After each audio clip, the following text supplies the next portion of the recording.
Africa to be treated as an equal sovereign country and affirmed its fully fledged membership of the G20.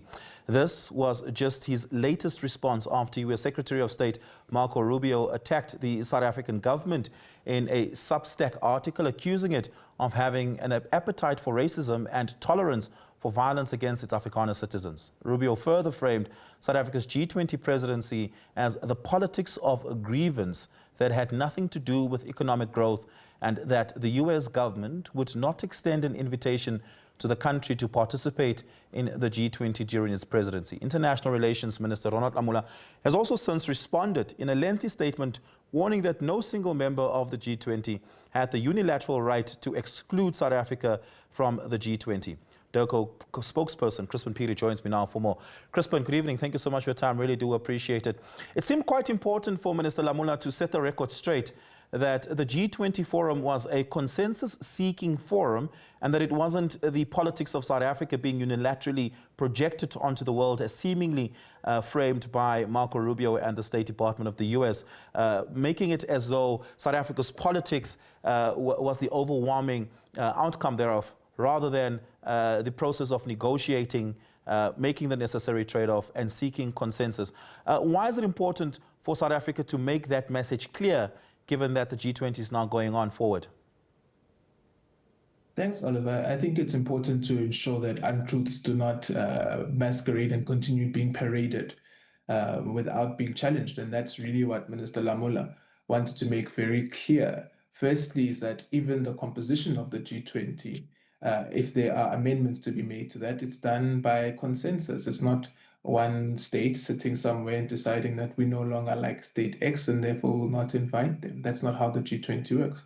But most importantly, the agenda that we have put forward for our G20 presidency also stems from 3 other presidencies of the Global South nations: Indonesia, India, and Brazil. And so we sort of have continuity with some of the issues there. And as you may have seen in the open letter or response that Minister Lamola writes, one of the things he says is that a disaster somewhere in any other place is not just a disaster there. It ultimately has ramifications for any other country in the world. And we've seen that, for example, with the pandemic, the COVID-19 pandemic, or the disasters sometimes that are happening right across our border in Mozambique, the natural disasters, but even at home, some of the natural disasters that we are seeing as a result of the shifting climate change patterns. So really, it's important for as countries that have experienced some of these things to make out the point and make it clear that, look, at the end of the day, we are an international community. What happens on the other end of the globe actually echoes right into our domestic atmosphere as well. And it's very important that we had to make that point, as Minister Lamola stated. Minister Lamola spent quite a bit of time in this letter, in fact, the bulk of this letter, addressing some of the mistruths that you speak about, but very specifically pertaining to the domestic affairs of South Africa and what he dubs our sovereign path of healing, where he addresses once again the claims made by the U.S. that South Africa is subjecting white Afrikaners to a genocide and to economic exclusion, denying them of land ownership, and a whole myriad of other mistruths. The minister then spends a great deal of time to talk about the South African transition into democracy and what the project was that was undertaken by the architects of our democracy and those who are steering it forward now. Why was it so important to engage the U.S. in this letter about the domestic affairs of South Africa, given that the G20 is is a multilateral conversation and not on the singular domestic affairs of a single nation state? You would have seen in Secretary Rubio's letter, one of the things he says is that post-democracy, South Africa has veered away from the vision of former President Nelson Mandela.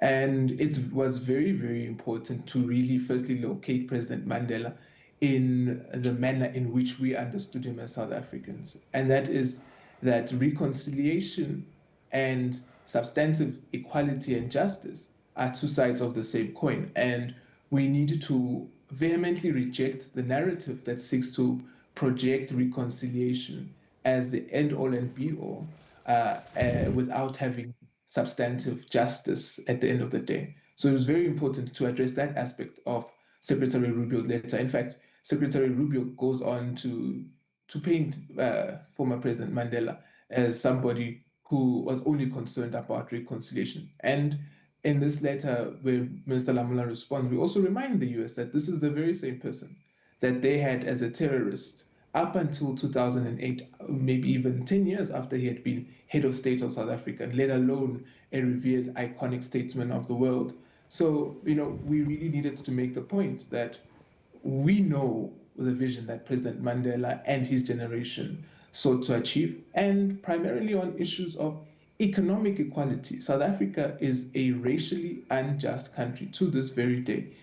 We have many metrics, Oliver, and I'm sure you could regale our viewers around how South Africa remains racially unjust. And this is something that we're trying to correct step by step, brick by brick. And I think one of the very telling points that Mr. Lamola says in his letter, and as our generation, Oliver, you can attest, he says, it's not uncommon to find a young South African saying, I'm the first two in my family. Yet we are 30 years into our democracy. That's how deep-seated the legacy of apartheid is, and that's what we seek to correct. Given the exchange of these two letters, Chrispin, how would you describe the strength of the relationship between South Africa and the US right now? I think there are engagements ongoing. The engagements sometimes are loud, they are robust, but we are engaging. And where there are misconceptions, we have a duty to say that this is a misconception, or if we continue engaging in this manner, then we are going to completely derail how we engage, or completely dislodge what the true nature of our relationship is. But also, it's important to say there are some things we are going to disagree about, and that's perfectly normal. But let's also find things that we agree on and pursue that agenda. And South Africa has said, and it's important to say this, we are committed to diplomacy, and we believe that through diplomacy, the world will be a better place. And that is what we're about as a country. Yeah. Chrispin, you and I know that a member of the G20 can't unilaterally be uninvited from participating in the G20 processes and gatherings. It is, in fact, their entitlement to do so.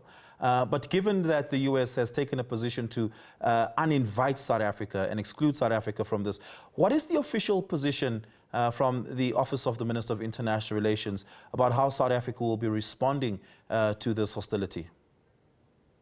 Yeah, we have been engaging with the US directly, and we will just continue to engage to ensure that ultimately the integrity of the G20 is preserved. Absent South Africa being at this forum in the US, it's not a G20, it's a G19. And the question then remains whether that's what we want, or that's what we want the G20 to become, a G19, and that's something that even other G20 member states will have to really engage upon in the first Sherpa meeting in a couple of weeks' time.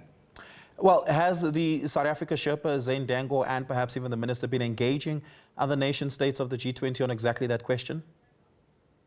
We held our last meeting of the G20, and we did say in the last meeting of our G20 as the Sherpa, I think, just before the 1st of December, that we do hope that the integrity of the G20 will be held, and we do hope that G20 member states will be able to preserve the integrity of the G20. So that's the level of engagement that we've had. But of course, member states of the G20 will determine best how they want to interact with the issue.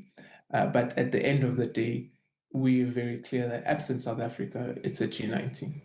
Chrispin Phiri, thank you so much for your time this evening. Really do appreciate it. Chrispin Phiri is the spokesperson to the Minister of International Relations and Cooperation, Ronald Lamola.